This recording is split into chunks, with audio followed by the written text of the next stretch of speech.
보통 눈 위는 나이가 들면서 점점 처지고 뜨기도 불편하고 이마로 자꾸 눈을 뜨게 되는 경우도 있고 실제로 노화가 모든 분들한테 다 일어난다고 생각이 들어요. 그래서 누구나 50, 60 되면 좀 관심을 가질 수밖에 없는 분야인데 나는 이걸 다 해야 되느냐, 어떻게 결정을 해야 좋을까? 상안검 수술이 가장 기본으로 하고 그 이외에 눈썹 파고 상술이나 이마 거상술을 추가로 하는 게 가장 좋지 않나, 이런 게 제 가장 기본적인 의견이고.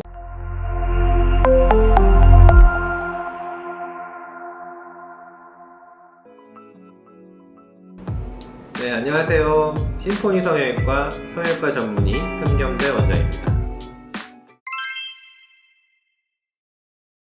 네, 오늘은 이제 중년분들 눈 성형에 대해서 어떤 거를 해야 될지 고민하는 게 되게 많거든요. 그 부분에 대해서 중점적으로 말씀을 드릴게요. 보통 눈 위는 나이가 들면서 점점 처지고 뜨기도 불편하고 이런 부분이 있어서 눈이 처지면 이마로 자꾸 눈을 뜨게 되는 경우도 있고 실제로 노화가 모든 분들한테 다 일어난다고 생각이 들어요. 그래서 누구나 50, 60 되면 좀 관심을 가질 수밖에 없는 분야인데, 예전에는 쌍꺼풀 수술하는 게 가장 흔했죠. 그래서 처졌으니까 쌍꺼풀 수술해서 된다 이런 게 많았는데, 최근에는 꼭 쌍꺼풀 수술만 하는 게 아니라 눈썹 파 거상, 눈썹 밑에서 잘라서 하는 수술도 있고 이마를 전체를 올려서 이마 거상술이라고 하죠.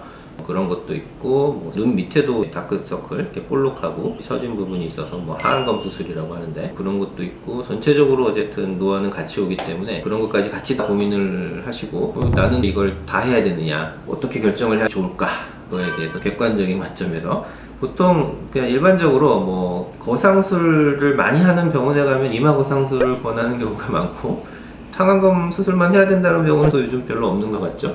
그게 왜냐면 가장 어려운 수술이어서 그래요. 그래서 생각해보면 그런 병원들은 상안검 수술을 잘 할 수 없는 병원들이라고 저는 생각이 들고, 그래서 조심해야 될 병원들은 그런 병원들이 아닌가. 그래서 제가 하고 싶은 얘기는 상안검 수술이 가장 기본으로 하고 그 이외에 눈썹 파고 상술이나 이마 거상술을 추가로 하는 게 가장 좋지 않나, 이런 게 제 가장 기본적인 의견이고, 상안검 수술만 해서 된다는 분들은 별로 없어요. 근데 선택을 해야 되잖아요.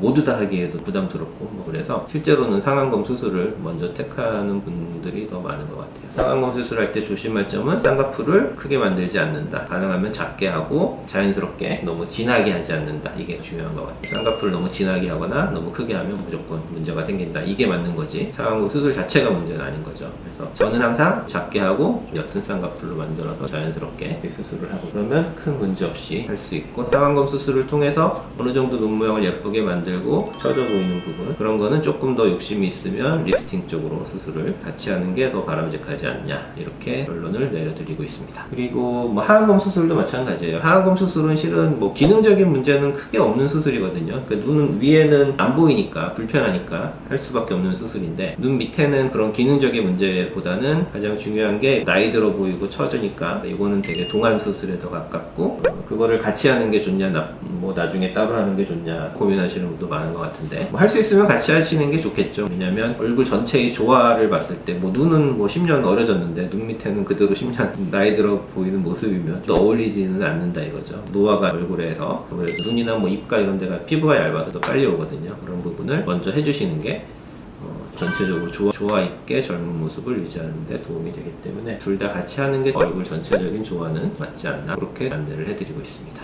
사진을 몇 개만 보여드릴게요. 이분 보시다시피 나이 드셔서 위아래 다 같이 하신 분이고, 눈 위에는 약간 지방 이식도 조금 하셨네요. 눈매 교정도 같이 하시고, 피부가 얇고 그래서 상안검 수술로 쌍꺼풀만 작게 하면 큰 문제 없이 젊은 모습으로 유지할 수 있고, 이게 피부 잘라내는 것도 너무 과하지 않게 잘라내야 돼요. 얇은 피부와 두꺼운 피부 그 경계가 있는데, 두꺼운 피부까지 안 자르면 되는 거거든요. 그 얇은 피부 안에서만 잘라내서 얇은 피부끼리 다시 만나게 하면 조금 아쉽더라도 피부 두께 차이에 따른 경계가 많이 보이지 않고 자연스럽게 잘 유지할 수 있어요. 이분도 옆에 모습 보면 위에 이제 덮는 피부도 얇은 피부가 있죠. 여기서부터가 두꺼워지는 피부거든요. 여기 보이시죠? 여기서부터 두꺼워지고, 자세히 보면 보여요, 그죠? 여기는 얇은 피부고, 얇은 피부가 그대로 덮을 수 있게 얇은 피부를 놔두는 게 중요한 부분이죠. 이분도 마찬가지. 이거는 그래도 조금은 크게 한 거죠. 이게 거의 최대예요. 이거보다 더 크게 하면 안 돼요. 한 2달 정도 된 사진이고, 조금 더 붓기가 빠지거든요. 2달이면 아직 부어있죠. 이분도 마찬가지로 이렇게 덮인 피부가 뭔가 모자란 듯하게 남아있죠. 이게 덮인 느낌이 얇은 피부 안에서 덮이게 만드는 거고, 여기서부터 한 이 정도까지가 두꺼운 피부, 여기서부터 얇은 피부거든요. 까지 다 자르면 안 되고 얇은 피부를 약간 덮일 만큼 남겨둬야 자연스러움이 유지된다는 거죠. 그래서 너무 과하게 두꺼운 피부까지 자르지 않고, 쌍꺼풀도 너무 커지지 않고, 그리고 이렇게 진하지 않게 수술을 해야 자연스러운 모습으로 상안검 수술을 할 수 있어요.